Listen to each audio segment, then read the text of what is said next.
How's it going, my dudes? Welcome back to another video. This is going to be a short video. Now, before I start off the rest of the video, I just want to say that whatever that I say, whatever that I introduce to you guys, does not mean that you have to strictly follow me. So if I say something that sounds good to you, or if I say something that sounds very enticing, I'm not actually pushing any narrative. I'm not pushing you to do anything. I'm leaving you with the option to decide for yourself. And that's the whole point of all of my videos. The game is only good if you theory craft, if you try to build a team around whatever units that you have.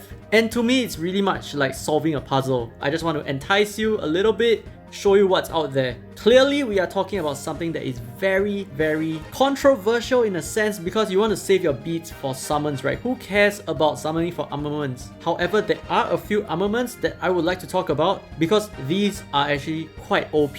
So no one has talked about this, but in the armament portal, there is a few armaments that are very much worth your pull. So we start off with Philibers over here. When battle begins, Thunder character skill gauge plus 45%. This book is so OP, it is super strong for a Rams one-pun team, and it allows you to do a remarkable amount of damage because Thunder type units kinda lack a little bit of global skill gauge boosting. So let's take a look at how we can use this Philibers over here. So this team is slightly similar to what I've run previously, but now we have the Philibers on Suzu, and my Philibers hasn't even been upgraded at all. So over here, Suzu with the Philibers along with Shirano, we are able to attain 100% skill gauge on your Rams. So let's take a look at how this looks like.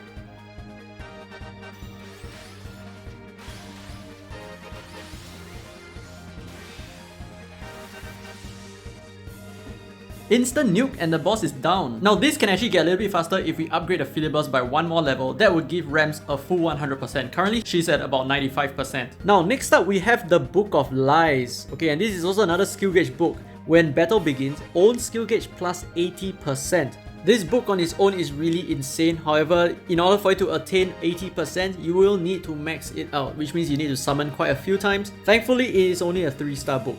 And this is one way that you can use your Book of Lies, because Book of Lies gives you up to 80% skill gauge. And if you look at this setup over here, with Razelt, we are going to have a tremendous amount of attack power boosted onto Elia, which is going to give her a very big punch. However, without the Book of Lies, it's actually not possible for you to attain this combo because Owlbird only has 50% skill gauge at the beginning, and there are only 2 armaments that can give you 100% skill gauge, and the Book of Lies is one of them. And unfortunately, my Book of Lies is only at 0 upgrades, so it's not good enough. I need it to be at least 1 more upgrade before it's functionable. But the idea is very simple. At the start, Owlbird will go first, followed by Suzu, who then brings your character to the boss, and then that's when Elia shoots everything. This is a lot more powerful than using Shirano as the second unit sub, because Shirano only boosts skill gauge, but Razelt adds a lot of extra attack power. Now, the final armament is actually just going to be a 4-star armament. It is the Treatise on War. So when a battle begins, own attack plus 10% and skill gauge plus 80%. So this is exactly the same as the Book of Lies, however you have an extra 10% attack.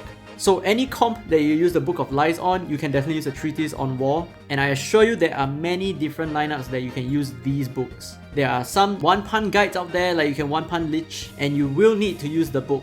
There's nothing else to say about the 5-star armaments. They are not really very strong. In fact, most of the more powerful 5-star armaments are actually free to play. So these are the 3 skill gauge armaments that you can find from the armament portal, and I feel like they are really worth the beats. But honestly saying, if you do not want to get them, that's totally fine. You can always build teams that can one-pun, or that they can make use of certain units to synchronize so perfectly that it doesn't really matter. These armaments are just the cherry on top, and I wouldn't recommend you to get it, but if you do, it's gonna be well worth it. So this is the end of the video. Thank you so much for watching. I hope you learned something. If you did, don't forget to leave a thumbs up. It really helps the channel. This has been Free to Play, by the way, and as always, I will see you in the next video.